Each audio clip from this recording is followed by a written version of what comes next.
मैं डॉक्टर अंकिता आप सभी का आईएफपीएच के 441वें हिंदी सेशन में स्वागत करती हूँ। ये हमारा हिंदी सेशन 7 बजे से 8 बजे तक चलेगा और सभी से रिक्वेस्ट है 1 मिनट के साइलेंट प्रेयर के लिए। धन्यवाद सभी को। आज के हमारे स्पीकर हैं डॉक्टर कल्याण स्वरूप सर, जो कि आईएफपीएच के प्लेटफॉर्म से काफी समय से जुड़े हुए हैं। और इससे पहले कि सर अपना टॉपिक शुरू करें, मैं एक छोटा सा इंट्रोडक्शन देना चाहूंगी। सर सर प्रोफेसर रह चुके हैं प्रैक्टिस ऑफ मेडिसिन डिपार्टमेंट में गया होम्योपैथिक मेडिकल कॉलेज में। और सर ने काफी सारे कॉलेजेस में लेक्चर्स भी डिलीवर किए हैं एज अ गेस्ट लेक्चरर।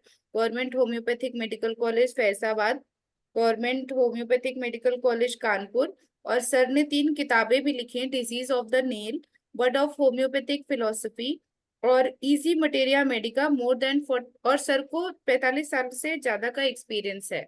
और सर आज हम लोगों के साथ होम्योपैथिक औषधि ब्रायोनिया का व्यावहारिक उपयोग के बारे में डिस्कस करेंगे। तो सर मैं आपसे रिक्वेस्ट करती हूँ कि आप अपना आज का सेशन शुरू करें। धन्यवाद। मेरी आवाज आ रही है? जी सर। हाँ, मेरी आवाज आ रही है। धन्यवाद। आईएफपीएस से जुड़े सभी भाई बहनों को मेरा हार्दिक अभिनंदन। मैं अपना लेक्चर शुरू करने से पहले अपने महान गुरु को नमन करता हूँ। जब मैं कलकत्ता होम्योपैथिक मेडिकल कॉलेज में 73-74 में जब मैं पढ़ रहा था, तो हमारे मटेरिया मेडिका के 3 महान गुरु थे। Doctor S K Dubey, doctor PC Pal and doctor M Dutta. उन्होंने जो मुझे कला दी सीखने के लिए, मटेरिया मेडिका पढ़ने के लिए, आज मैं उसी कला के द्वारा आपको कुछ देना चाहता हूं। और उसी कला के बदौलत आज मैं होम्योपैथिक में एक अच्छा मकाम में पहुंच चुका हूं। कहा गया है कि materia Medica is the heart of homeopathy. आप मटेरिया मेडिका को जितने दिल से पढ़ेंगे, दिमाग तो लगेगा ही, मगर जितनी दिल से पढ़ेंगे उतने ही आप मटेरिया मेडिका के प्रति आपकी रुझान बढ़ती चली जाएगी और संभवतः आप एक अच्छे होम्योपैथ बन सकेंगे। आज संजोग है मेरा कि हिंदी वेबिनार का 441वां दिन चल रहा है। अगर 441 को जोड़ा जाए तो 9 हो जाता है। और अगर हेनीमैन का नाम लिखा जाए, हैनीमैन, तो हैनीमैन के अंदर भी 9 लेटर आता है। ये संजोग है कि उधर से भी 9 है और हैनीमैन के तरफ से भी 9 है। और 9 जो एक अंक होती है, एक ऐसी अंक होती है जिसकी अपनी एक बहुत बड़ी पहचान है। उस अंक का मुकाबला कोई नहीं कर सकता। उसकी एक उपयोगिता है, उसकी एक महानता है। उस महानता के दिन आज मुझे संजोग है कि आज मुझे बोलने का मौका मिला है। धन्यवाद। आज का मेरा विषय है ब्राउनिया एल्बा। बहुत कॉमन मेडिसिन की चर्चा करने जा रहा हूं, जो किसी भी होम्योपैथिक चिकित्सा के अंदर किसी भी डॉक्टर को बिना होम्योपैथिक का संभव ही नहीं को प्रैक्टिस कर पाएगा।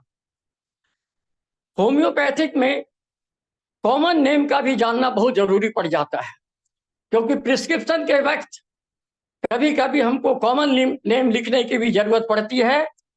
तो ब्राउनिया का कॉमन नेम है वर्ल्ड हाउस। ब्राउनिया पेशेंट जो है वो हार्ट पेशेंट है। और जो ब्राउनिया जो होती है वो राइट साइड मेडिसिन होती है। हमने जितने मटेरिया मेडिका पढ़ा, सभी के अंदर ब्राउनिया को राइट साइड देखा।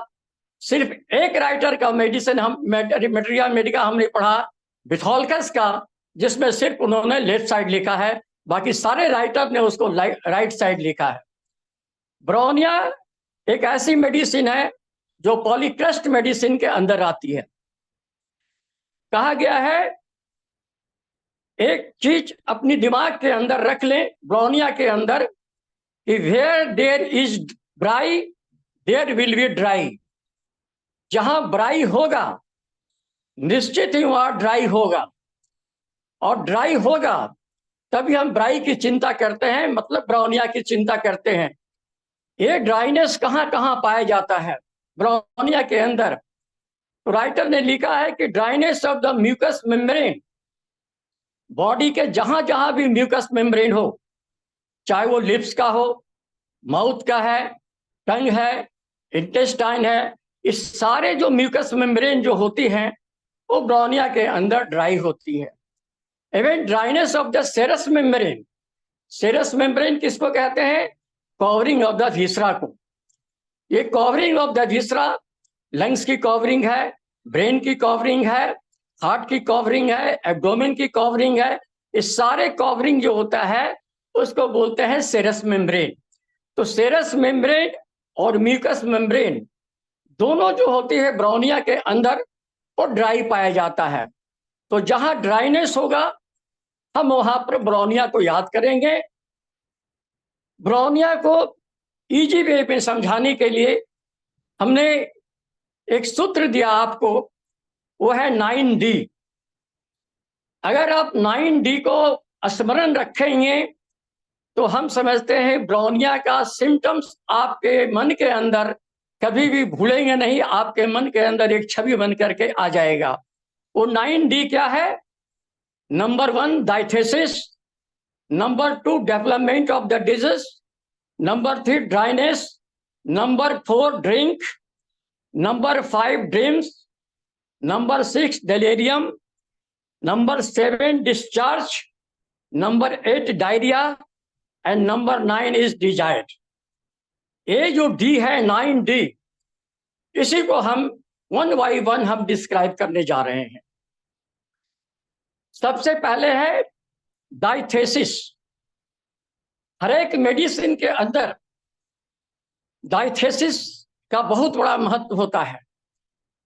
ब्राउनिया के अंदर जो बोला गया है, राइटर ने लिखा है कि rheumatic and gout diathesis just like colchicum और जस्ट लाइक रस्टक्स। तो ये डायथेसिस क्या होती है? डायथेसिस कहते हैं particular habit of the body. हमारे बॉडी की टेंडेंसी होती है, हमारे बॉडी का एक झुकाव होता है, हमारे बॉडी के अंदर एक प्रवृत्ति होती है जो किसी रोग को पकड़ने में उसको सहायता देती है। अगर किसी पेशेंट को ट्यूबरकुलोसिस है तो उसको ट्यूबरकुलोसिस होने में दिक्कत नहीं होगी, वो ट्यूबरकुलोसिस आसान तरीके से पकड़ा जा सकता है। मगर अगर उसके अंदर ट्यूबरकुलोसिस डायथेसिस नहीं है तो कितना भी वो ट्यूबरकुलर पेशेंट के साथ रहेगा, उसके साथ खाना भी खाएगा, उसके साथ बैठना उठना भी करेगा, उसको जिंदगी में कभी ट्यूबरकुलोसिस नहीं होगा। अगर कॉलरा है तो कॉलरा के अगर वो डायथेसिस रहेगा तभी उसको कॉलरा होगा, अन्यथा कॉलरा नहीं होगा। आपने कोविड में देखा सारे लोग को कोविड नहीं हुआ, कुछ लोग को कोविड हुआ, कुछ लोग डेथ कर गए, कुछ लोग कोविड पेशेंट का सेवा भी किया, फिर भी उसको कोविड नहीं हुआ। क्यों? कि उसके बॉडी के अंदर जो डायथेसिस नहीं था। जब तक डायथेसिस नहीं होगा तब तक किसी डिजीज को बॉडी में आ नहीं सकता है और बॉडी उसको ले नहीं सकता है। इसलिए डायथेसिस होना बहुत जरूरी है। डायथेसिस होगा तभी हमारे अंदर कोई डिजीज प्रवेश करेगा, अन्यथा हमारे अंदर डिजीज प्रवेश नहीं करेगा। दूसरी चीज है development of the disease. Bryonia की जो चाल होती है बहुत स्लो चाल होती है, बहुत धीमी गति से चलती है। Not like aconite, not like belladonna. Belladonna की चाल की तरह नहीं चलती है, एकोनाइट की चाल की तरह नहीं चलती है, ये जेल्सिमियम की चाल की तरह चलती है। तो जो भी डिजीज अगर धीरे धीरे शरीर के अंदर प्रवेश करता हो, धीरे धीरे आती है, रफ्तार गति से नहीं आती है, वैसी स्थिति में हम ब्राउनिया की सोचते हैं। क्योंकि ये प्राकृतिक नियम है। प्राकृतिक नियम के अंदर कहा है जो भी बीमारी जिस गति से शरीर के अंदर प्रवेश करेगा उसी गति से वो शरीर से बाहर जाएगा। एक्यूट डिजीज क्यों जल्दी चली जाती है? इसलिए कि एक्यूट डिजीज का चाल ही है सडन आना और सडन चला जाना। क्रोनिक डिजीज बहुत देर में ठीक होती है, क्यों कि क्रोनिक डिजीज हमारे शरीर में धीरे धीरे आती है और धीरे धीरे जाती है। इसलिए क्रोनिक डिजीज को आराम करने में एक होम्योपैथ डॉक्टर को समय लगता है। एक्यूट डिजीज को आराम करने में होम्योपैथ डॉक्टर को उतना समय नहीं देना पड़ता है। तो ब्रोनिया के अंदर हमने देखा क्या कि उसकी जो चाल होती है वो स्लो मूवमेंट की तरह चाल चलती है। तीसरी है ड्राइनेस। ड्राइनेस के अंदर है एक्सेसिव ड्राइनेस, जस्ट लाइक नक्स मॉस, मगर नक्स मॉस से थोड़ा कम, इस तरह की ड्राइनेस होती है। तो ड्राइनेस देखने के लिए हम क्या करते हैं, पेशेंट का लिप्स देखेंगे, ड्राई होगा। पेशेंट का माउथ देखेंगे, ड्राई होगा। पेशेंट का टंग देखेंगे, ड्राई होगा। तो जहां जहां म्यूकस मेम्ब्रेन है वहां वहां ड्राइनेस पाया जाता है। और साथ ही साथ बॉडी के अंदर जहां तक म्यूकस मेम्ब्रेन है, इंटेस्टाइन भी है, वहां भी ड्राई होगा। रेस्पिरेटरी सिस्टम के जो ऑर्गन है यहाँ भी ड्राइनेस पाया जाएगा, वहां भी ड्राई पाया जाएगा।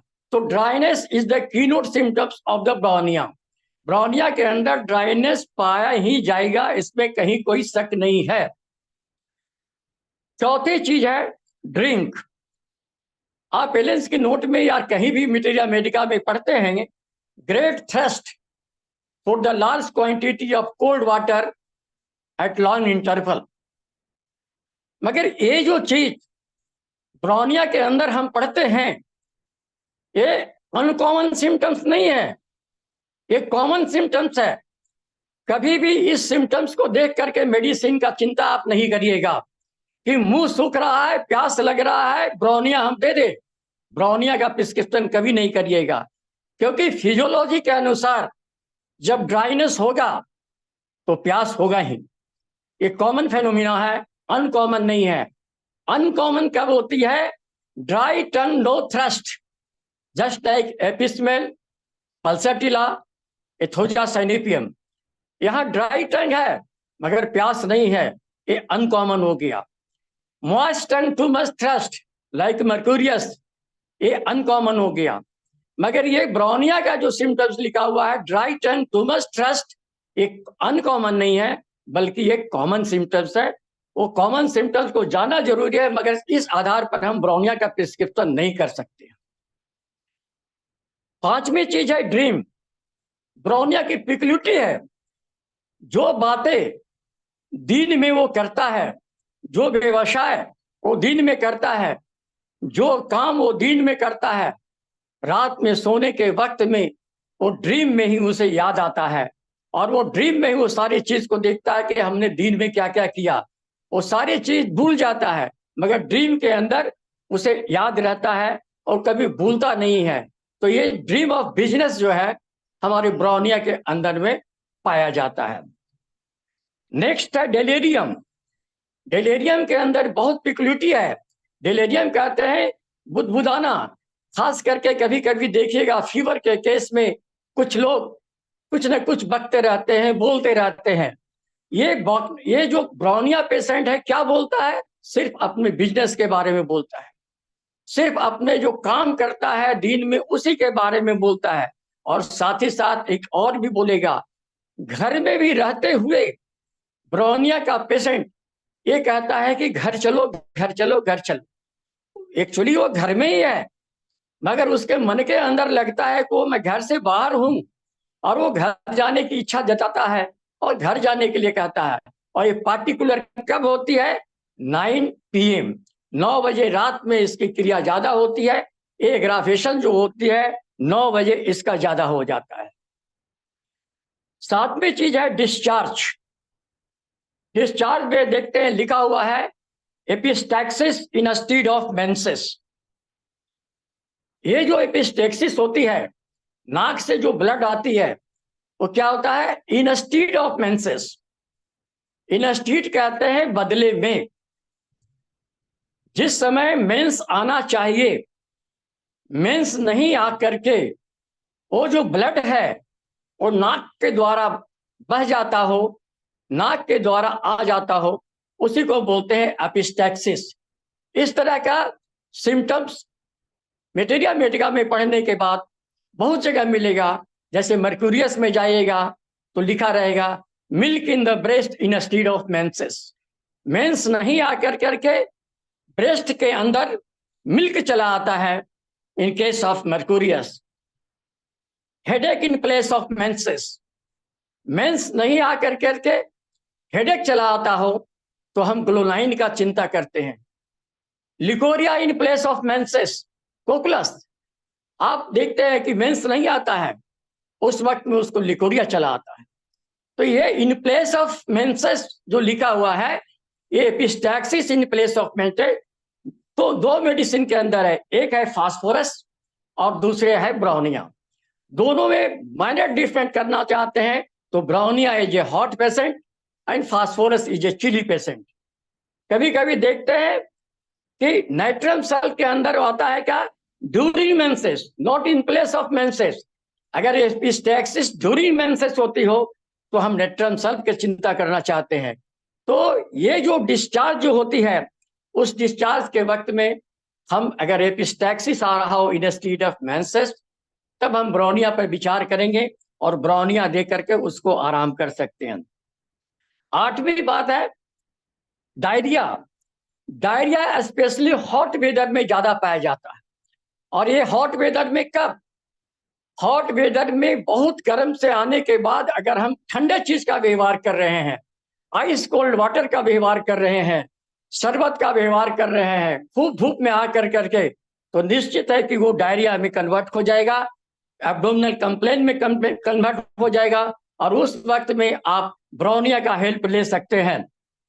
क्योंकि ये डायरिया जो होता है स्पेशली कोल्ड ड्रिंक पीने के बाद, ओवर हीटेड होने के बाद, कोल्ड ड्रिंक पीने के बाद तब होती है, या फ्रूट लेने के बाद होती है। इस तरह से हम ब्राउनिया को डायरिया के रूप में भी हम व्यवहार करते हैं। नेक्स्ट है डिजायर। डी का लास्ट पॉइंट हम डील करने जा रहा हूं, वो है डिजायर। बहुत सारे मेडिसिन मटेरिया मेडिका के अंदर डिजायर नहीं लिखी रहती है, मगर एक मटेरिया मेडिका पढ़ने से हमारे होम्योपैथ डॉक्टर को काम नहीं चलता है, इसलिए डिफरेंट राइटर का बुक हमको पढ़ना बहुत जरूरी पड़ जाता है। जैसे फॉर एग्जाम्पल आपको बता दूं कि आप एलेंस की नोट से लेकर के जितना भी मटेरिया मेडिका को आप जानते हैं, एब्रोटेनम का डिजायर खोजिएगा तो आपको कहीं नहीं मिलेगा। मगर जेम्स आप पढ़िएगा तो आपको कहा नीलमणि घटक के बुक में मिल जाएगा कि एब्रोटेनम का जो डिजायर होता है वो मिल्क एवर्सन है मिल्क से, मगर मिल्क में बॉइल्ड करके अगर रोटी को दे दिया जाए तो एब्रोटेनम पेशेंट बहुत चाव से खाता है। मिल्क पसंद नहीं करता है, मगर वो रोटी को गर्म कर करके दूध में डाल दिया जाए तब एब्रोटेनम को दिया जाए तो बहुत चाव से खाता है। हमने ब्राउनिया में क्या देखा कि ब्राउनिया के पेशेंट को कॉफी बहुत ज्यादा पसंद है, स्वीट ज्यादा पसंद है, कोल्ड ड्रिंक ज्यादा पसंद है। मगर ब्राउनिया का एक क्रेव होती है, वो क्रेव जो होती है वो मेंटली क्रेव होता है। वो डिजायर जो होती है मेंटली डिजायर होती है, फिजिकली डिजायर नहीं होता है। कि अगर फिजिकली डिजायर होगा तो पेशेंट को कोई भी चीज देने के बाद उसको रिजेक्ट नहीं करता। ब्राउनिया का पेशेंट मांगता जरूर है, देते जरूर हैं, मगर उस सारे चीज को रिजेक्ट करता है। इसका मतलब ये शो करता है कि मेंटली वो डिजायर है मगर फिजिकली वो डिजायर लाइक नहीं करता है। इसलिए ब्राउनिया पेशेंट हर चीज को देने के बाद वो रिजेक्ट करता है। अब ब्राउनिया को हम दूसरा तरह से भी पढ़ सकते हैं according to therapeutics point of view. अगर थेरापेटिक्स पॉइंट ऑफ व्यू से हम पढ़ते हैं तब हम ब्राउनिया के अंदर क्या देखते हैं, pain, character of pain. Character of pain के अंदर दिया गया है there is stitching pain. Stitching मतलब सुई की तरह चुभन। ये सुई की तरह जो चुभन जो होती है ये दो मेडिसिन के अंदर पिकुलियर पाया जाता है। एलेंस के नोट में देख लीजिएगा, ब्राउनिया के बगल में लिखा हुआ है। एक मेडिसिन ब्राउनिया और दूसरी है कैलिकार। ये कैलिकार और ब्राउनिया दोनों के अंदर में स्टिचिंग पेन है। ब्रोनिया का जो स्टिचिंग पेन होती है, खांसने से बढ़ती है, गहरा श्वास लेने से बढ़ती है, छींकने से बढ़ती है, मूवमेंट से बढ़ती है स्टिचिंग पेन। मगर कैलिकार्प जो है उसका मॉडलिटीज है just reverse of bryonia. Bryonia का ठीक उल्टा है। अगर ब्रोनिया को दबाने से आराम मिलता है तो कैलिकार्प को दबाने से तकलीफ होती है। ब्रोनिया को मूवमेंट से तकलीफ बढ़ती है तो कैलिकार्प को मूवमेंट से आराम मिलता है, जस्ट रिवर्स हो जाता है। तो स्टिचिंग पेन होने के बाद हम दो मेडिसिन को नॉर्मली सोचने की कोशिश करते हैं, एक ब्रोनिया और दूसरा है कैलिकार्प। मगर मॉडलिटीज में अगर हम जाते हैं तो just reverse of the bryonia. Bryonia का मॉडलिटीज कैलिकार्प के मॉडलिटीज से जस्ट रिवर्स है। दूसरी चीज है हेडेक। हम देखते हैं ब्रोनिया का एक बहुत सी छोटी इटैलिक लेटर में एलेंस के नोट के अंदर एक वर्ड लिखा हुआ है, हेडेक फ्रॉम आयरनिंग। ये आयरनिंग लिखा हुआ है शब्द। आयरनिंग कहते हैं आयरन करना, कपड़े पर जो आयरन किया जाता है उसका वर्ड है। बगल में सीपिया भी लिखा हुआ होगा। तो ये आयरनिंग क्या है? आयरन जो होती है वो हॉट होती है, और हम जो आयरन करते हैं कपड़े पर तो हमको सर को झुकाना पड़ता है, तब हम कपड़े पर प्रेस करते हैं। तो जब हम आयरन करते हैं तो आयरन करने में हमारे शरीर की मूवमेंट हो रही है, हमारे सर की मूवमेंट हो रही है, और जब ही हम सर को नीचे झुकाते हैं तो जो हीट जो है आयरन का वो मेरे सर के ऊपर आ रही है। तो मॉडलिटीज के अंदर दो चीज का एग्रावेशन हो रहा है, एक मूवमेंट हो रहा है और दूसरा हीट हो रहा है। तो ऐसी स्थिति में अगर आयरनिंग करने के बाद अगर किसी को हेडेक होता हो तो हम ब्रोनिया की चिंता कर सकते हैं।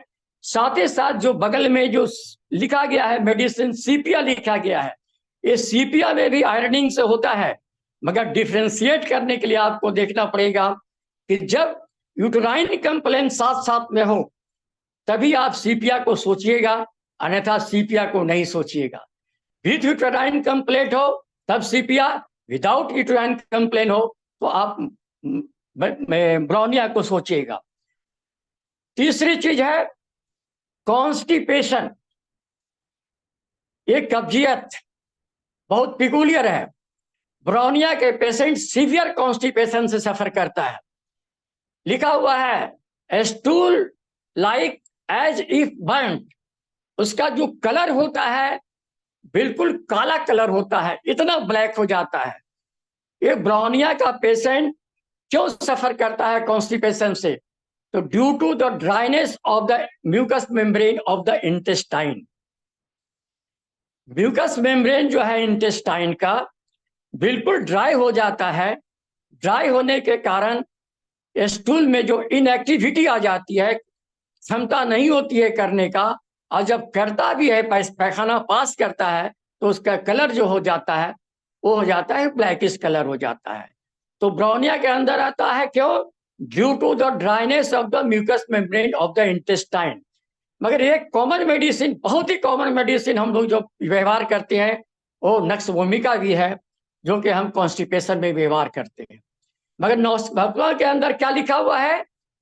Due to the irregular peristaltic movement of the intestine. वहां जो कब्जियत होती है वो ड्राइनेस के चलते नहीं होती है।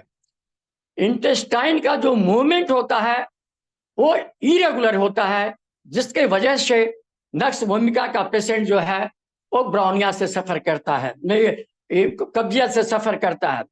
अब देखिएगा कि कॉन्स्टिपेशन के अंदर जब ब्रोनिया को लिखा गया है, लिखा है एग्रावेशन व्हेन गोइंग टू सी। समुद्री इलाका में जाने के बाद, समुद्र के पास, जस्ट लाइक नाइट्रोम्यूर। नाइट्रोम्यूर में भी ही बात आती है जो कि ब्रोनिया के अंदर आती है। मगर साथ ही साथ एक मेडिसिन और लिख दिया है, प्लेटिना लिख दिया उसके बगल में। ये जो प्लेटिना लिखा, तो मैंने डिफ्रेंशिएट करने के लिए एक चीज मैं बता दूं कि ब्रोनिया जब स्टूल करता है तो स्टूल पास हो जाने के बाद उसके पार्ट्स में स्टूल लगता नहीं है, चिपकता नहीं है। मगर जो ही प्लेटिना का स्टूल होगा तो पार्ट्स के अंदर में ऐसा चिपक जाएगा, जस्ट लाइक क्ले। आपने क्ले को देखा होगा, क्ले जिस तरह से चिपक जाएगा तो आप पानी से धोने के बाद में उसको छुड़ाने के लिए आपको मेहनत करना पड़ेगा। तो ऐसी स्थिति में अगर कॉन्स्टिपेशन होती है और क्ले लाइक स्टूल होता है, अगर ज्यादा चिपक जाता है पार्ट्स के अंदर में, तभी आप प्लेटिना का व्यवहार करिएगा, अन्यथा आप प्लेटिना का व्यवहार नहीं करिएगा। उस वक्त में फिर आप ब्राउनिया का व्यवहार कर सकते हैं। नेक्स्ट चीज है कि मेमोरी ग्लैंड के ऊपर बहुत अच्छी क्रिया करती है हमारे ब्राउनिया। मेमोरी ग्लैंड के अंदर क्या है कि खास करके मेमोरी ग्लैंड के अंदर स्वेलिंग आ जाती है, पेन आ जाता है। तो वैसे स्थिति में ड्यूरिंग द लैक्टेशन पीरियड अगर इस तरह की बातें आ रही है, तब हम ब्राउनिया का चिंता करते हैं। फिर भी मॉडलिटीज की तरफ ध्यान देना पड़ेगा। जब वो पेशेंट चलेगा तो अपने ब्रेस्ट को हाथ से पकड़े रहेगा कि इसके अंदर मूवमेंट ना हो, क्योंकि मूवमेंट होने से उसकी तकलीफ बढ़ जाती है। तो ऐसे कंडीशन में हम उसको ब्राउनिया का व्यवहार करते हैं। नेक्स्ट थेराप्यूटिक के अनुसार हम कफ के ऊपर जा रहे हैं। कि कफ क्या होता है? खांसी जो होती है वो सूखी खांसी होती है, कफ नहीं निकलती है, जस्ट लाइक कैलिकार। और उसके अंदर जो पेन होती है, चेस्ट के अंदर जो पेन होती है, वो स्टिचिंग टाइप ऑफ पेन होती है। खांसते खांसते उल्टी का व्यवहार होगा, वोमिटिंग का व्यवहार होगा, जस्ट लाइक बेलाडोना। ये बेलाडोना की तरह उल्टी का व्यवहार होगा। मगर ब्राउनिया का पेशेंट अगर श्वास लेगा, तेज श्वास, तो उसकी खांसी में तकलीफ आ जाएगी। अगर डीप रेस्पिरेशन लेगा तो खांसी में तकलीफ हो जाएगी। उसी तरह से खांसने से, छींकने से उसकी तकलीफ जो है वो बढ़ जाती है। और ड्राई खांसी होने के बाद तभी हम ब्राउनिया का व्यवहार करेंगे, अन्यथा हम ब्राउनिया का व्यवहार नहीं करेंगे। नेक्स्ट पॉइंट दे रहा हूं मैं फीवर का। फीवर की जो चाल होती है बहुत स्लो चाल होता है, not like aconite, not like belladonna. High temperature है, 103 104 टेम्परेचर है। ब्राउनिया का टेम्परेचर बहुत स्लो टेम्परेचर होता है, बहुत कम टेम्परेचर होता है, 100 19 इस तरह से चलता है, 99 है, 100 है, 101 है, इससे ज्यादा नहीं भागता है। वैसे स्थिति में हम दो मेडिसिन की चिंता करते हैं, एक है जेल्सिमियम और दूसरा है ब्राउनिया। डिफ्रेंशिएट करने के लिए बहुत सारे पॉइंट हैं, मगर टाइम रहेगा तो हम जरूर इसको डिफ्रेंशिएट कर दूंगा। मगर हम देखते हैं कि ब्राउनिया को पहले मैं कैप्चर कर लूं, उसके बाद मौका मिलेगा तो डिफ्रेंशिएट कर देते हैं। नेक्स्ट चीज है, हम हर एक पेशेंट जब एक्यूट डिजीज से सफर होकर के आता है तो हम जरूर कहते हैं कि अपना जीभ तो दिखाइए। क्योंकि जीभ दिखाना क्यों कहते हैं और जीभ देखना क्यों जरूरी है होम्योपैथ डॉक्टर को या किसी फिजिशियन को? कहता है कि tongue is the mirror of stomach. हमारे स्टोमिक के अंदर जो गति हो रही है, जो परिवर्तन हो रही है, जो डिस्टरबेंस पैदा हो रही है, अगर उसको देखना है तो हम टंग के ऊपर देखेंगे। और ब्रेन के अंदर का कोई डिस्टरबेंस पैदा हो रही है तो हम उसके चेहरे के ऊपर देख करके बता सकते हैं। तो चेहरे को देख करके हम ब्रेन को डायग्नोसिस करेंगे और टंग को देख करके हम एब्डोमेन का डायग्नोसिस करेंगे। तो ब्राउनिया का टंग कैसा होता है? ड्राई टंग होता है, कोटेड होता है, व्हाइट कोटेड होता है। मेरा रिक्वेस्ट है आपसे, डॉक्टर महेंद्र सिंह का लिखा हुआ एक बहुत अच्छी किताब है ऑन द टंग, आप कृपया करके उसको पढ़ने का कोशिश करिएगा। उनका बहुत ही अच्छा कलेक्शन है सिर्फ टंग के ऊपर। तीसरी चीज मैं नेक्स्ट चीज बता रहा हूं, निमोनिया के केस में। ब्राउनिया के केस में निमोनिया को देखने के लिए जो भी निमोनिया का सिम्टम्स होता है वो तो मिलेगा ही, निमोनिया का जो कॉमन सिम्टम्स है वो मिलेगा। मगर उसके अंदर क्या चीज है? डिस्पीनिया मेन सिम्टम्स है, डिस्पीनिया। ये डिस्पीनिया क्या होती है? Difficulty in respiration. अगर ये डिफिकल्टी इन रेस्पिरेशन देखना है तो आप कैसे देखिएगा? सिर्फ पेशेंट के चेहरे को देखिए और पेशेंट को चेहरे देखने के बाद उसके नोज को देखिए। नोज जो होता है, विंग्स ऑफ नोज, नोज के अंदर होगा फ्लैपिंग होगा। कहते हैं fan like motion of the alae nasi, just like antim tart, just like lycopodium, इस तरह की चीज होती है ब्राउनिया के अंदर। तो डिस्पीनिया देखना है तो उसका नोज देखिए, नोज के अंदर देखिए एलिया नेजाई को देखिए। अगर एलिया नेजाई के अंदर फ्लैपिंग हो रही है, फैन लाइक मोशन हो रहा है, तो जरूर समझिएगा कि पेशेंट को सांस लेने में दिक्कत हो रही है। नेक्स्ट चीज है, हर एक होम्योपैथ को क्लिनिकल का ज्ञान होना जरूरी है, और क्लिनिकल को ज्ञान होने के लिए आपको प्रैक्टिस ऑफ मेडिसिन का नॉलेज रहना जरूरी है। क्योंकि सिर्फ सिम्टम्स को कलेक्ट करके हम मेडिसिन देंगे, हमारी सफलता नहीं मिलेगी। हमको क्लिनिकल ज्ञान होना जरूरी है। तो ब्रोनिया के अंदर जैसे ही हम स्टेथो को लगाते हैं लंग्स के ऊपर में, तो लंग्स के ऊपर लगाने के बाद में एक साउंड सुनाई पड़ती है जिसको हम बोलते हैं रोंकाई।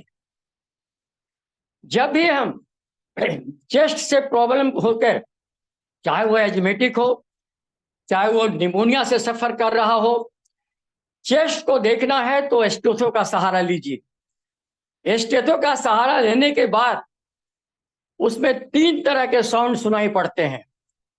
एक होता है रल्स, दूसरा होता है रोंकाई, और तीसरा होता है क्रिपिटेशन। रल्स कहाँ होता है? रल्स कहते हैं कि अगर आपका चेस्ट में कफ जो है बिल्कुल लिक्विड की तरह है, गीला हो, वैसे अवस्था में आपका जो स्टेथो में जो साउंड सुनाई पड़ेगा उसको बोलते हैं रल्स। एक बोतल लीजिए, एक बोतल के अंदर एक पानी भर दीजिए आप, और बोतल से पानी भरने के बाद बोतल के पानी को आप गिराइए। जब बोतल की पानी को गिराते हैं तो जो ही बोतल खाली होती है तो उसके अंदर एक आवाज आती है, एक गड़गड़ाहट की आवाज होती है, और उसी तरह की आवाज आपको स्टेथो में सुनाई पड़ेगा। उसी साउंड को हम बोलते हैं रल्स। दूसरी साउंड जो ब्रोनिया के अंदर मिलता है जिसको बोलते हैं रोंकाई। ये रोंकाई क्यों होता है? क्योंकि जितने भी एक्सपेक्टोरेशन निकलती है वो निकलती नहीं है, ड्राई हो जाती है अंदर में। तो हमारे चेस्ट के अंदर छोटी छोटी नसें हैं, छोटी छोटी नसें हैं, बारीक बारीक नसें हैं। जब वो नसें में जाकर के कफ जब सूख जाती है तो वो पैसेज क्या हो जाता है? नैरो पैसेज हो जाता है।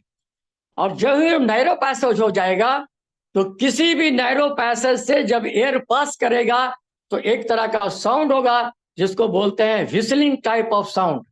विसल की जो आवाज होती है, सीटी की तरह जो आवाज होती है, उस तरह का जब आवाज निकलता है तो उसको बोलते हैं rhonchi. That is the whistling sound of sound due to the dryness of the.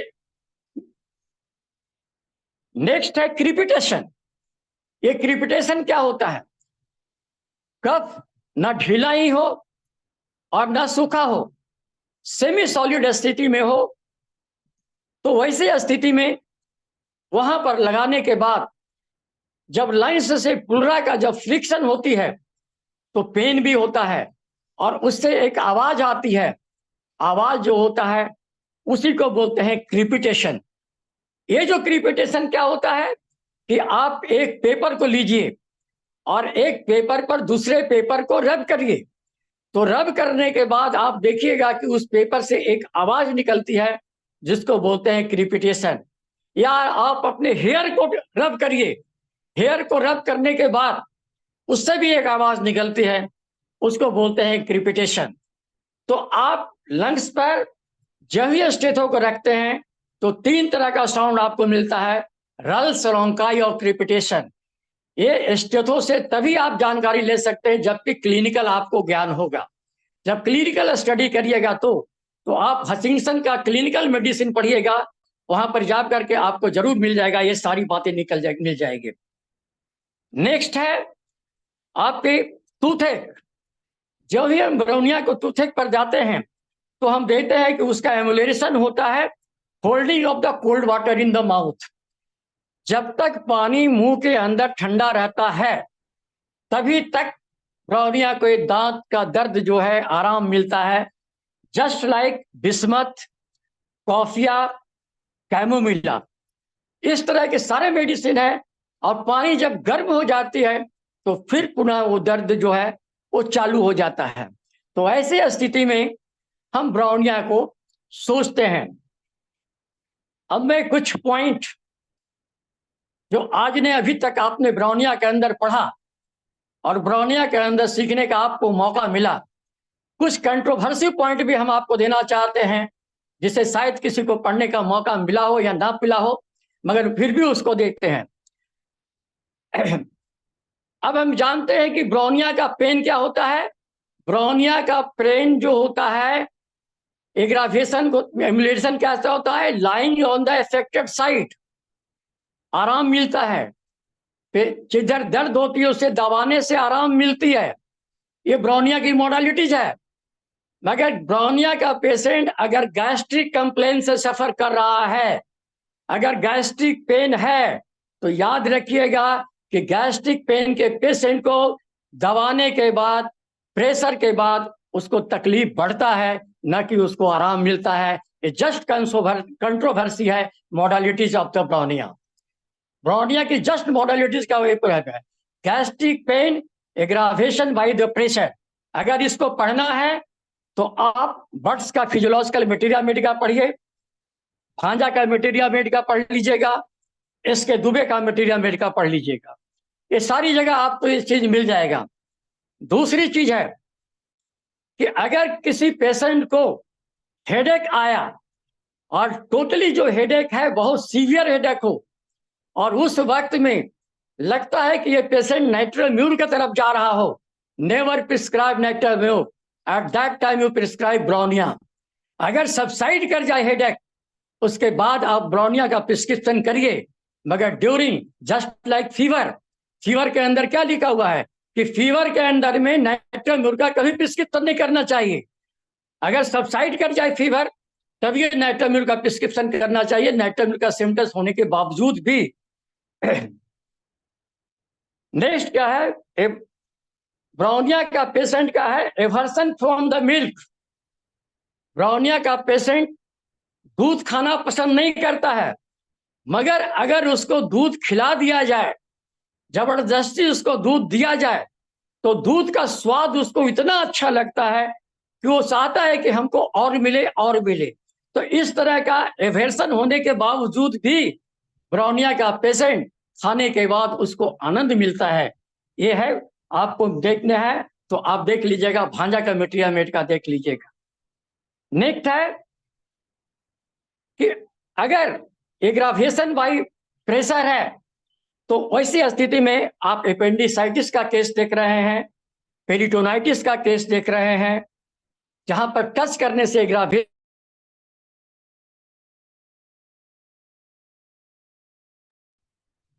Next है कि जितने भी चीज ब्रोनिया खाना पसंद करता है, सभी चीज उसको खाने में तीता लगता है। इवन वाटर भी उसको तीता लगता है, पानी भी तीता लगता है। जस्ट एकोनाइट को अगर हम पढ़ते हैं तो एकोनाइट के अंदर लिखा हुआ है all thing is better except water. मगर ब्रोनिया में सारी चीज उसको तीता लगता है।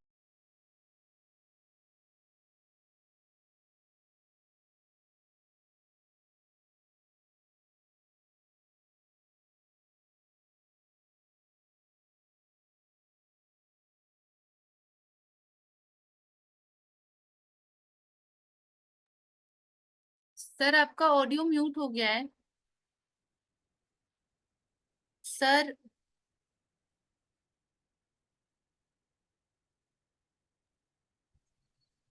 सर एंटिम अभी कार्ड का वोमिटिंग क्या होता है, vomiting in any position except lying on the right side. जब वो राइट साइड सोता है तो उसको वोमिटिंग नहीं होता है। मगर ब्रोनिया का पेशेंट जब राइट साइड सोता है, जब राइट साइड रहता है, तभी उसको वोमिटिंग होता है, अन्यथा उसको वोमिटिंग नहीं होता है। ब्रेन कंप्लेन के साथ ब्रोनिया का हम देखते हैं constant motion of the arms and legs. Bryonia के अंदर कांस्टेंट मोशन होता है, स्विमिंग लाइक मोशन होता है, मुंह का जो होता है लगता है कोई न कोई चीज चबा रहा हो। इस तरह का चीज अगर होता है तो स्पेशली ब्रेन कंप्लेन के अंदर पाया जाता है, जनरल कंप्लेन के अंदर ये पाया नहीं जाता है। जनरली आप देखते हैं कि रस्टक्स जो होता है वो इफेक्ट करता है, टिश्यू को इफेक्ट करता है, शीत को इफेक्ट करता है। मगर ब्रोनिया जो इफेक्ट करता है मस्कुलर को इफेक्ट करता है। इसलिए मस्कुलर जब इफेक्ट हो और वहां पर अगर पेन हो, तो ऐसी स्थिति में हम ब्रोनिया का सोच सकते हैं। नेक्स्ट है कि इन इंजुरी केस जहां अर्निका फेल हो गया हो, अर्निका का सिम्टम्स हो, अर्निका फेल हो गया हो, वैसी स्थिति में आप ब्रोनिया का चिंता कर सकते हैं। एक और चीज मैं देने जा रहा हूं कि हमने पढ़ा कि ब्रोनिया का एग्रावेशन मूवमेंट से होता है, मोशन से होता है। मगर आप ध्यान दीजिएगा कि वही ब्रोनिया का पेशेंट अगर रूमेटिक कंप्लेन से सफर कर रहा हो और उस रूमेटिक कंप्लेन के अंदर पेशेंट को हीट से आराम मिल रहा हो, तो ऐसी स्थिति में मॉडलिटी देखने के अनुसार तो लगेगा कि ये रस्टस की तरफ जा रहा हो, क्योंकि मूवमेंट से इसको तकलीफ बढ़ रही है। ब्रोनिया की तकलीफ मूवमेंट से बढ़ रही है, रस्टस को मूवमेंट से आराम मिल रहा है। तो ऐसी स्थिति में मूवमेंट से आराम होने के बावजूद भी हम उस जगह पर ब्रोनिया का प्रिस्क्रिप्शन नहीं करेंगे। क्यों? कि अगर हीट से उसको आराम मिल रहा है तो चलने के बाद क्या होता है, हमारे मसल्स के अंदर फ्रिक्शन पैदा होता है, और जब मसल के अंदर फ्रिक्शन पैदा होगा तो हीट पैदा होगा, और उस हीट के कारण मूवमेंट में, हीट के कारण पेशेंट को आराम मिलता है। रस्टस को जो आराम मिलता है मूवमेंट से नहीं होता है, बल्कि रस्टस को आराम मिलता है उस गर्म से, उस गर्मी की वजह से जो मसल्स के अंदर जो गर्मी पैदा होती है। ऐसी स्थिति में ब्रोनिया कंट्रोवर्सी हो जाता है रस्टस से। तो ऐसी स्थिति में हम ब्रोनिया का प्रिस्क्रिप्शन नहीं कर करके हम रस्टस का प्रिस्क्रिप्शन नहीं, सॉरी, रस्टस का प्रिस्क्रिप्शन नहीं करके ब्रोनिया के प्रिस्क्रिप्शन करेंगे, जिसमें एमुलेशन वाई मूवमेंट है। एमुलेशन वाई मूवमेंट होने के बावजूद भी हम ब्रोनिया प्रिस्क्रिप्शन कर रहे हैं। अगर इस चीज को पढ़ना होगा तो केंट का मटेरिया मेडिका का पेज नंबर 244 पढ़ लीजिएगा, केसी भांजा का मटेरिया मेडिका पढ़ लीजिएगा, और बिथोलकास का मटेरिया मेडिका पढ़ लीजिएगा, आपको ये चीज मिल जाएगा। टू द पॉइंट इसलिए मैं बता रहा हूं कि कभी आपको मिसगाइड नहीं मैं कर रहा हूं कि आप एक मैं गलत बता रहा हूं कि मूवमेंट से एग्रावेशन होने के बावजूद भी हम ब्रोनिया देंगे। ऐसा नहीं कि ब्रोनिया नहीं देंगे, specially in case of rheumatism bryonia का प्रिस्क्रिप्शन करेंगे मूवमेंट से एमुलेशन होने के बावजूद भी। वैसी स्थिति में तो पढ़ने के लिए हम केंट पढ़े, पढ़ने के लिए हम केसी भांजा पढ़े, पढ़ने के लिए हम बिथोलकस पढ़े। नेक्स्ट क्या है, ब्रोनिया का पेशेंट का स्टोमिक कंप्लेन जो होती है वो क्या होता है। जनरली ब्रोनिया का डिजायर क्या है, ब्रोनिया का डिजायर है ठंडा पानी पीना चाहता है, ठंडा पानी पीने से उसको आराम मिलता है। मगर जब एब्डोमेन कंप्लेन से अगर पेशेंट सफर करेगा तो उस पेशेंट को गर्म पानी पीने से आराम मिलेगा। In the case of abdominal complain, abdominal complain से जब सफर करेगा तो उसको गर्म पानी पीने से आराम मिलेगा, न कि ठंडा पानी पीने से आराम मिलेगा।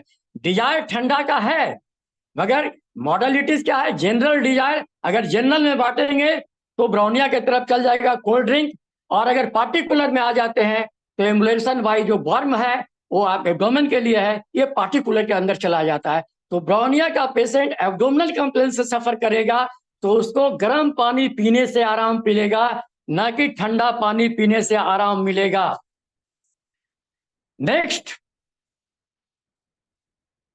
नेक्स्ट है कि कुछ समय के बचत के कारण मैं थोड़ा जल्दी में करना जा रहा हूं कि समय भी बचे, क्योंकि मैं देख रहा हूं कि 15 मिनट मेरे शेष बचे हैं।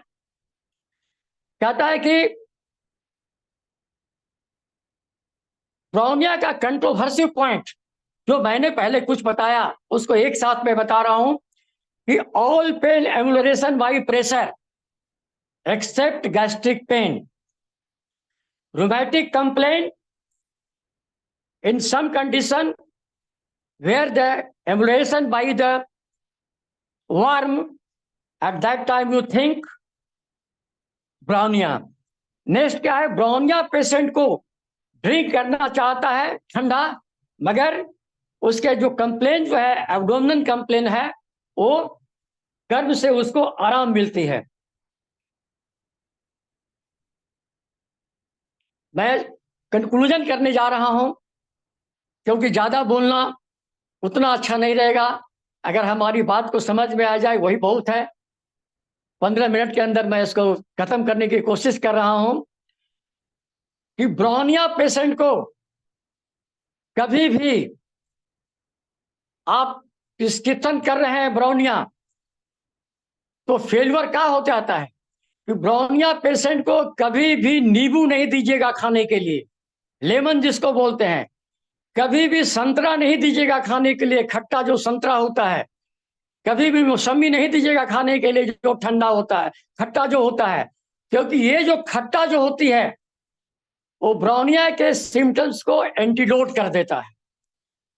इसको पढ़ने के लिए आप जाइएगा तो केंट में पढ़ लीजिएगा, केंट में आपको मिल जाएगा। क्योंकि ब्रोनिया का प्रिस्क्रिप्शन करने के बावजूद भी हम फेल्यूर होते हैं कई जगह पर। हम टाइफाइड के पेशेंट को देखने के लिए गए हैं, टाइफाइड के पेशेंट को हम मेडिसिन दे रहे हैं, हमारा मेडिसिन काम करना चाहिए, टोटलिटी के अनुसार ब्रोनिया मिल रहा है, मगर फिर वो फेल्यूर हो जाता है। क्योंकि कभी कभी फीवर के केस में लोग संतरा देते हैं खाने के लिए। तो ब्रोनिया पेशेंट को कभी भी संतरा नहीं दीजिए, ब्रोनिया पेशेंट को कभी भी मौसमी नहीं दीजिए, ब्रोनिया पेशेंट को कभी भी नींबू नहीं दीजिए। ये खट्टा जो होता है वो ब्रोनिया को एंटीडोट कर देता है। नेक्स्ट क्या है, गैस्ट्रिक कंप्लेन में, गैस्ट्रिक कंप्लेन के अंदर चाहे वो किसी तरह का गैस्ट्रिक कंप्लेन हो, चाहे वो गैस्ट्रिक अल्सर हो या गैस्ट्राइटिस हो, तो ऐसी स्थिति में कोल्ड वाटर का व्यवहार न करें। कोल्ड वाटर का व्यवहार करने से उसकी तकलीफ बढ़ेगी। वहां पर जब भी व्यवहार करिए तो आप वार्म वाटर दीजिए, वार्म वाटर से उसको आराम मिलेगा। नेक्स्ट क्या है, फिर ब्रोनिया पेशेंट को रस्टस की तुलना करने वक्त में आप हमेशा ध्यान दीजिएगा कि अगर ब्रोनिया का टोटलिटी मिल रहा हो, टोटल सिम्टम्स ब्रोनिया के कवर कर रहा हो, और पेशेंट का मॉडलिटीज क्या है, मूवमेंट से उसको आराम मिल रहा हो, तो ऐसी स्थिति में हम रस्टस न दे करके ब्रोनिया को देंगे। कहा गया है, एक राइटर ने बहुत अच्छा लिखा है क्या, कि bryonia patient is mentally dry. Physically dry तो होता है, उसका जीभ सूखा रहता है, टंग सूखा रहता है, लिप सूखा रहता है, सारे चीज सूखा रहता है, म्यूकस मेम्ब्रेन, सेरस मेम्ब्रेन सारे सूखा रहता है। इवन मेंटली ड्राई होता है। कभी भी ब्रोनिया पेशेंट को हैप्पीनेस मूड में कभी नहीं देखेगा, कभी भी खुशी मूड में ब्रोनिया पेशेंट कभी आपको दिखाई नहीं पड़ेगा। इसलिए ब्रोनिया पेशेंट को खुश देखना चाहते हैं तो नहीं होता है। जस्ट लाइक क्या होता है, आप बेलाडोना को पढ़ते हैं, क्या होता है बेलाडोना के अंदर क्या लिखता है कि pleasant mood is the contraindication of belladonna. अगर आप बेलाडोना का टोटल सिम्टम्स आप कवर कर रहा है, टोटल सिम्टम बेलाडोना का मिल रहा हो, और पेशेंट का मूड क्या हो, प्लीजेंट मूड हो, खुश हो, कभी भी बेलाडोना का प्रिस्क्रिप्शन नहीं करिएगा। क्योंकि एलेंस की नोट के अंदर बहुत बारीकी से पढ़िए, आपको मिलेगा। जब भी आप कैमोमिला का पढ़ते हैं तो कैमोमिला में भी आपको मिलता है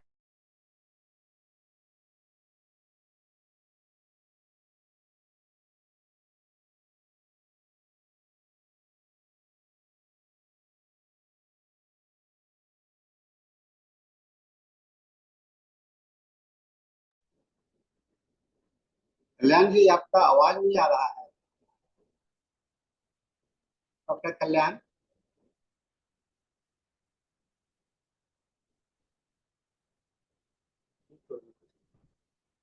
तो कल्याण जी आप म्यूटेड हैं। सर म्यूट नहीं है, आई थिंक उनका नेटवर्क नहीं है, नेटवर्क ठीक है, ओके। क्योंकि ऑडियो वीडियो कनेक्टेड है उनका। आप इंग्लिश में वो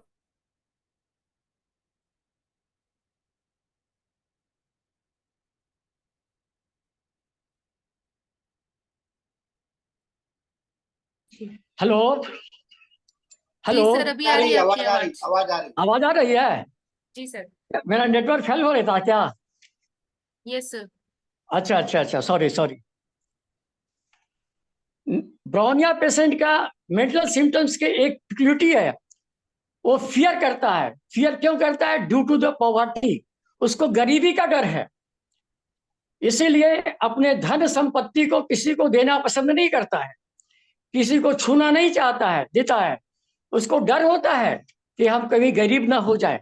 इस तरह के मेंटलिटी ब्रोनिया के अंदर मिलता है।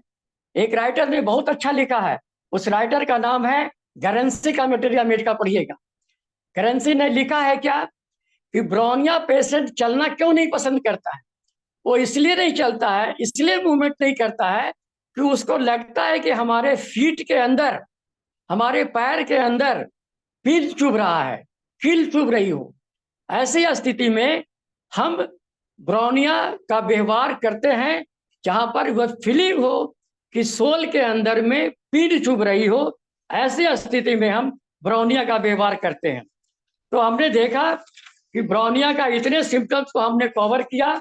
ब्रोनिया का एक केस मैं बताना चाहता हूं। एक बच्ची थी जिसका नाम था कहकशां।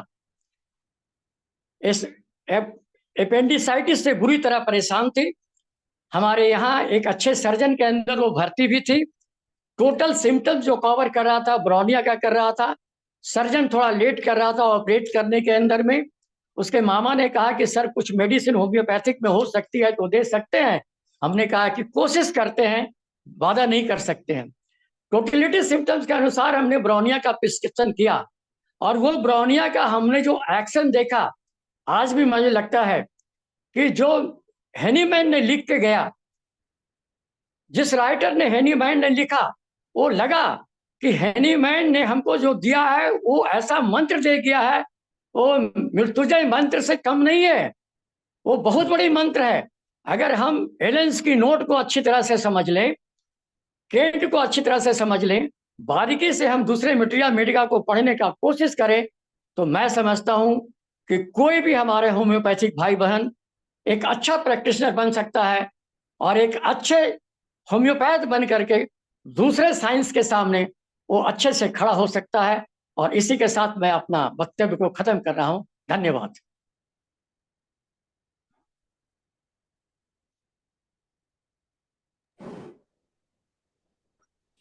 कल्याण जी, आपने तो बहुत अच्छा, बहुत ही प्रैक्टिकल एक्सप्लेनेशन है आपका। सभी के बहुत ही प्रैक्टिकल है ना। जी सर, आशीर्वाद है आपका सर। अच्छा बताया है। और क्योंकि समय नहीं है इसलिए हम लोग किसी को बोलने के लिए अलाउ नहीं करेंगे। समय नहीं है इसलिए बोलने के लिए अलाउ नहीं करेंगे। हम लोग से 8 मिनट है। आप जो जिनको कुछ कहना है वो चैट बॉक्स में लिखें, क्योंकि आज हम लोग ऐसा प्रतीक किए हुए चैट बॉक्स में लिख करके बताइए। हम लोग पढ़ करके कल्याण जी देख लेंगे और उसको जवाब देंगे। चैट बॉक्स में क्वेश्चन कीजिए जो कहना है, चैट बॉक्स में। इनको भी कोई सवाल करना हो कृपया चैट बॉक्स में लिखिए। और एक ने आपको कॉन्ग्रेचुलेशन कहा है कल्याण जी। धन्यवाद सर, धन्यवाद सर। हाँ, एक doctor, this is time 1 minute है लेकिन अभी बात करने का समय नहीं है।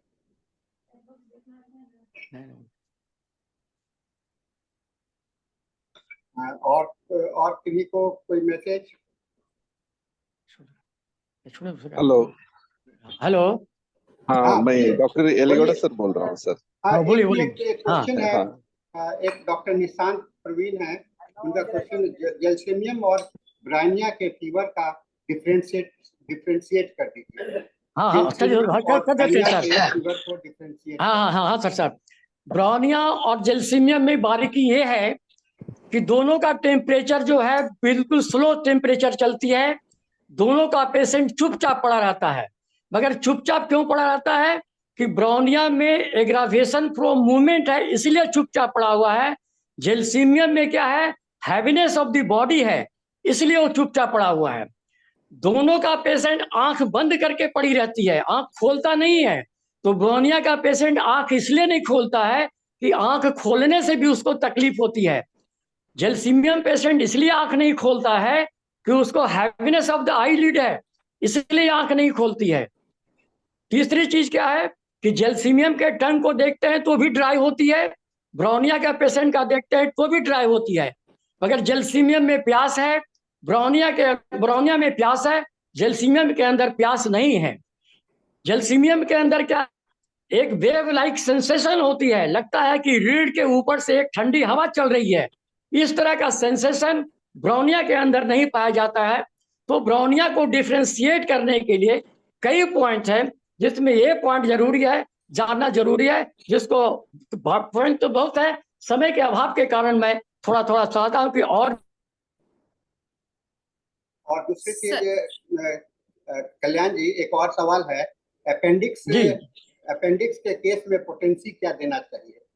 स्पेशली सर 200 पोटेंसी सर, उसको एक्सप्लेन 200 कर पोटेंसी, दीजिए, क्योंकि केसी उसको भाना ने एक्सप्लेन एक कर जगह दीजिए। लिखा है सर, केसी भाना ने लिखा है कि अगर किसी कारण से लैक्टेशन पीरियड के अंदर दूध की कमी हो रही हो या दूध सूख गया हो, तो ऐसी स्थिति में केसी भाना ने लिखा है कि 200 पोटेंसी दीजिए, और 200 पोटेंसी देने के बाद ब्रोनिया का आपका काम करना शुरू कर देगा। ये केसी भाना का स्टेटमेंट है सर। बहुत अच्छा, आपको बहुत अच्छे थैंक्स आ रहे हैं। डॉक्टर जिनेश्वर जी कह रहे हैं कि नाइस लेक्चर सर। फिर देवानंद चौधरी जी बोल रहे हैं nice session, deeply gratitude. Ram प्रवेश जी भी आपको कह रहे हैं nice presentation, dynamic lecture, excellent, fine, very fine sir, thank you एक वेरी दो मच। मिनट के अंदर हम एक डिस्क्राइब कर दें सर। हाँ बोलिए सर, आप बोल, हाँ आपके सर, लिए अलाउड है, आपके लिए। क्योंकि हम जब पढ़ते हैं मोडालिटीज में जाते हैं, तो मोडालिटीज के अंदर क्या देखते हैं, किसी राइटर ने मोडालिटी रिलेशन में लिख दिया है कि ब्रोनिया एंटीडोट बाई रस्टेक्स, और किसी ने लिख दिया है कि ब्रोनिया का कंप्लीमेंट्री भी रस्टेक्स है। एंटीडोट भी रस्टेक्स में आया है और कंप्लीमेंट्री भी रस्टेक्स में आया है। तो मैं जहां तक पढ़ता हूं सर, मैं जानता हूं, उसको डिस्क्राइब कर दूं कि जब हम किसी वाइटल फोर्स के ऊपर किसी मेडिसिन की क्रिया कराते हैं, तो एक तरंग पैदा होती है, एक वेव पैदा होती है, उस मेडिसिन का एक वेव पैदा कराते हैं। तो वैसी स्थिति में जब हम एक मेडिसिन देते हैं और वो क्रिया करते रहती है, तो ब्रोनिया के बाद अगर हम खत्म होने के बाद, ब्रोनिया की क्रिया खत्म होने के बाद अगर हम रस्टस को देते हैं, तो रस्टक जो है वो कंप्लीमेंट्री की क्रिया करती है, न कि एंटीडोट की क्रिया करती है। मगर ज्यों ही ब्रोनिया देने के बाद ब्रोनिया का क्रिया चलते हुए अवस्था में अगर हम रस्टस का व्यवहार कर देते हैं, तो वहां पर वाइटल फोर्स के अंदर एक साथ दो तरंग उठती है, और दो तरंग एक दूसरे तरंग से जब टकराती है, तो टकराने के कारण वाइटल फोर्स पर उसका एंटीडोट का इफेक्ट पड़ता है। तो इसलिए वह एक जगह पर अगर क्रिया चालू हो, वैसी स्थिति में ब्रोनिया के बाद रस्टस कभी नहीं देना चाहिए, वहां एंटीडोट कर देगा। ब्रोनिया की क्रिया खत्म हो जाए, उसके बाद अगर रस्टक देते हैं तो कंप्लीमेंट्री का काम करेगा।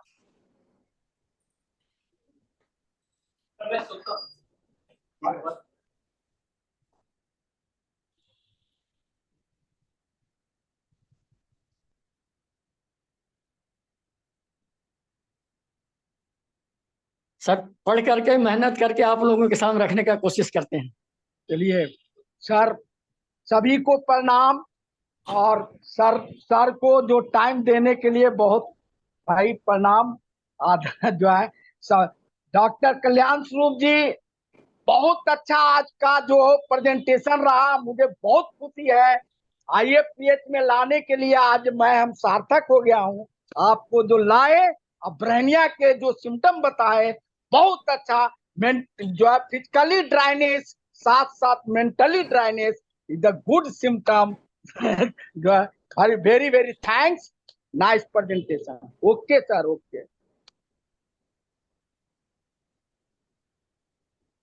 और किन्हीं को कोई है? हम लोग के पास में 1 मिनट समय है।